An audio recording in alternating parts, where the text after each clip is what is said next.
Coaching centre में हादसा हो गया। पुलिस ने केस दर्ज किया है, 2 लोगों को अरेस्ट भी कर लिया है। कोचिंग संचालक और कोऑर्डिनेटर गिरफ्तार हुए हैं। एक दर्दनाक दुखद हादसा हुआ। दिल्ली में शनिवार शाम को हुई बारिश के चलते ओल्ड राजेंद्र नगर के राव आईएएस कोचिंग सेंटर के बेसमेंट में पानी भर गया था। पानी भर जाने की वजह से 3 छात्रों की डूबने से जान चली गई थी। पुलिस ने बताया कि शाम 7 बजे सूचना मिलने के बाद एनडीआरएफ की टीम को बुलाया गया था। देर रात को ही 3 छात्रों के शव निकाले गए, वहीं 14 छात्रों को सुरक्षित निकाला गया। अधिक जानकारी के लिए हम सीधे दिल्ली का रुख कर लेते हैं। हमारे सहयोगी अमृत तिवारी हमारे साथ जुड़ गए हैं। अमृत, 3 लोगों की यहां पर जान चली गई थी, 3 छात्रों की जान चली गई थी। बेहद गंभीर संवेदनशील मसला है। 2 लोग हालांकि गिरफ्तार हो चुके हैं, कोचिंग संचालक और कोऑर्डिनेटर। जी बिल्कुल सुमित, इस पूरे घटनाक्रम जो कि एक बड़ा ही दर्दनाक हादसा है, इसमें जो है कोचिंग इंस्टीट्यूट जो कि राव कोचिंग सेंटर है, इसमें इसके मालिक और इसके जो सह मालिक हैं, दोनों को जो है वो पुलिस ने हिरासत में ले लिया है और सूचना है कि उनकी जल्द गिरफ्तारी भी हो सकती है। आपको बता दें कि इस पूरे मामले में हालांकि जो छात्र हैं जो प्रदर्शन कर रहे हैं, उनकी ये डिमांड है कि इस मामले में सरकार के जो अधिकारी हैं, एमसीडी के अधिकारी हैं और जो मंत्रालय जिनके अधीन आते हैं, उनके खिलाफ भी एफआईआर दर्ज हो। आपको बता दें कि यहाँ पे राजनीति भी शुरू हो चुकी है। स्वाति मालीवाल जब सुबह पहुंची थी तो उन्होंने यही बात कही थी कि यह मामला दरअसल सिर्फ हादसे की तरह पे नहीं देखा जाए, यह एक हत्या है। हालांकि जब पुलिस ने मामला दर्ज किया है, एफआईआर दर्ज किया है, उसमें एक जो मामला है भारतीय न्याय संहिता के तहत जो है उसमें यह बताया गया है कि गैर इरादतन हत्या और नेग्लिजेंस के तहत हत्या, ये 2 मामले जो है एफआईआर में दर्ज हैं। और दूसरी जो सबसे बड़ी अहम जानकारी जो अलग से वो हमें मिली है कि जो राव आईएएस कोचिंग सेंटर है, जिसके ठीक सामने हूँ, आप पीछे देखेंगे यहाँ पे आरएएफ के जवान हैं और साथ ही साथ महिला जवान खड़ी हैं।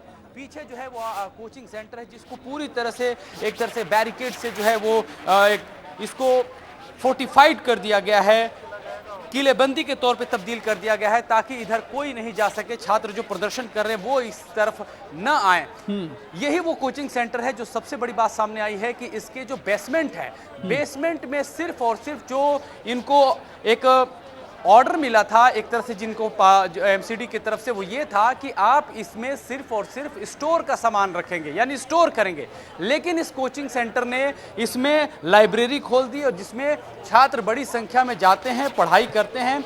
और जो है यहाँ पे वो दिन जो है, उस दिन की बात कर रहा हूँ जो कल रात की हुई थी, वो दुर्घटना के रूप में तब्दील हुई जब बारिश आई और बारिश इतना ओवरफ्लो हुआ, यहाँ के नदी, यहाँ के नाले जो है इस तरह से बदहाली के शिकार हैं। अमृत, दिल्ली, राजधानी दिल्ली की पुरानी समस्या है। थोड़ी सी ही बारिश में राजधानी दिल्ली के कई इलाके ऐसे होते हैं जो जलमग्न हो जाते हैं। जलभराव के हालात थोड़ी सी ही बारिश में बन जाते हैं। इस समस्या का कोई ना कोई समाधान निकलना चाहिए अब। जी बिल्कुल, देखिए इस मामले को लेकर के जब अभी देखेंगे तो लगातार रिसेंटली 2-3 घटनाएं हो चुकी हैं और इसके बाद अब जो है लगातार आवाज़ उठ रही है। और यहाँ पे इस आवाज़ उठाने का मेन जो है एपिक सेंटर में दिखा रहा हूँ, यहाँ पे जो छात्र हैं वो यही मांग कर रहे हैं कि न सिर्फ यहाँ पे कोचिंग संस्थानों में, बल्कि जो यहाँ पे स्टूडेंट रहते हैं, मकान मालिकों ने किराए पे दिया है, वो भी बेसमेंट में भी बच्चों को वहाँ पे रख रहे हैं। और बहुत सारे जो छात्र होते हैं जो पढ़ने आते हैं, पैसों की बहुत सारी जानते हैं कि ऐसा नहीं कि हिंदुस्तान बहुत अमीर है जहाँ पे 80 करोड़ लोगों को जो है मुफ्त राशन दिया जाता हो। तो सोच लीजिए उनके बच्चे अगर पढ़ाई करने आते हो तो जाहिर तौर पर कुछ सस्ता चीज़ देखेंगे और उनको बेसमेंट अगर मिल जाता है तो 2-3 छात्र बेसमेंट में रहने लगते हैं, तो उनके भी जीवन पर खतरा है। और आप समझ सकते हैं कि राव आईएएस एक बड़ा नाम है। अगर इस कोचिंग सेंटर में इस तरह का हादसा होता है तो बाकियों की क्या हालत है। और जब ये बात सामने आई तब आनन फानन में एमसीडी के जो है कर्मचारी, अधिकारी, वो जो है हरकत में आते हैं और देखिए बड़ी सकिंग मशीनें लाई जाती हैं और सारा का सारा यहाँ से जो है जो जितने भी नाले हैं उनको साफ करने का काम किया जाता है। अब जो है यहाँ पे जमघट लगा हुआ है, न्याय की मांग चल रही है। कहा जा रहा है कि जो मेन कल्प्रिट है, सरकार और एमसीडी में बैठे हुए लोग हैं, उनके ऊपर कार्रवाई की जाए। जो 3 जो इसमें जो स्टूडेंट्स मारे गए हैं इस हादसे में, उनकी भी शिनाख्त हो चुकी है। एक का नाम श्रेया यादव है जो कि उत्तर प्रदेश के अंबेडकर नगर की रहने वाली है। दूसरा जो है वो है तानिया सोनी, वो तेलंगाना की रहने वाली है। और तीसरा नवीन डेल्विन है जो कि केरल के एर्नाकुलम के रहने वाले हैं। तो ये तीन जो स्टूडेंट है जिनके बारे में शिनाख्त हो चुकी है, इनके शव आरएमएल हॉस्पिटल है यहाँ पे दिल्ली में, वहाँ पे ले जाया गया है। इसका जो है वहाँ पे उनका पोस्टमार्टम होगा, परिजनों को इत्तला कर दी गई है। बहुत ही जो है यहाँ पे सिचुएशन बेहद दुर्भाग्यपूर्ण घटना। बच्चे आते हैं दिल्ली, छात्र आते हैं दिल्ली अपने सपनों को लेकर पढ़ाई करने के लिए, लेकिन मिली का यहाँ पर मौत। बहुत शुक्रिया आपका अमृत, जुड़ने के लिए, तमाम बातचीत के लिए बहुत धन्यवाद। तो दिल्ली के ओल्ड राजेंद्र नगर राव में स्थित राव आईएएस स्टडी सेंटर के बेसमेंट में पानी भरने से 3 छात्रों की जान चली गई। इस मामले में पुलिस ने मालिक और कोऑर्डिनेटर को हिरासत में ले लिया है। हादसे को लेकर छात्रों में भारी आक्रोश है, रोष है। मध्य जिला पुलिस उपायुक्त एम हर्षवर्धन ने बताया कि मरने वालों की पहचान हो चुकी है।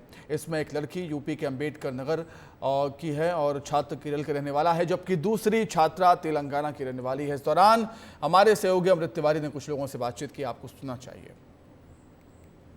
दिल्ली के राव आईएएस कोचिंग सेंटर में जब पानी भरा था और हड़कंप मचा था, उस वक्त चश्मदीद भी थे, उन्होंने देखा था। हमारे साथ ये दीदी हैं जो कि यहाँ पे आपको बता दें कि इसके आसपास की लोकेशन इसलिए नहीं बताना चाहता है क्योंकि बहुत सारे लोग जो देखे वो इस डर से नहीं बता रहे हैं कि एमसीडी का कहर इन्हीं पे न टूट पड़े। दीदी, आप चाय की दुकान चलाती हैं, इसी इलाके में चलाती हैं, मैं ये बोल रहा हूँ। चाय की दुकान है मेरी, पराठे और चाय की दुकान है। आपने क्या देखा था?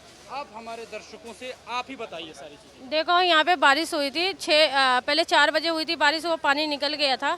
उसके बाद फिर 6 बजे बारिश हुई, 6:30 बजे कार गुजरी है यहाँ से, तो वो कार ने पूरी तरीके से बहुत 100 पे स्पीड लेके गई है। उसके बाद उसको गेट उनका राव वालों का टूट गया, तो टूटने के बाद सारे बच्चे पानी पूरा बह गया।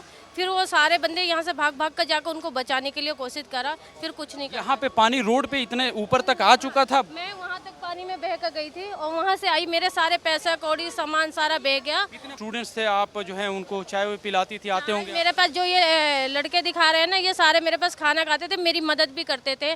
कोई पैसे चाहिए, कुछ भी चाहिए, मेरे तो सपोर्ट बहुत करते थे।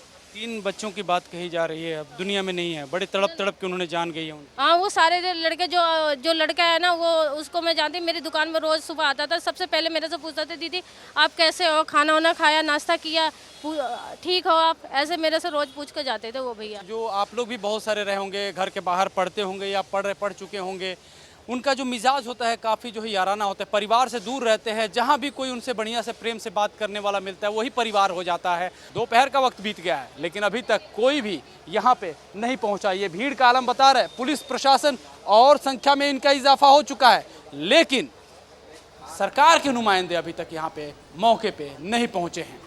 कैमरा पर्सन रेहान खान के साथ अमृत तिवारी, विस्तार न्यूज़, दिल्ली।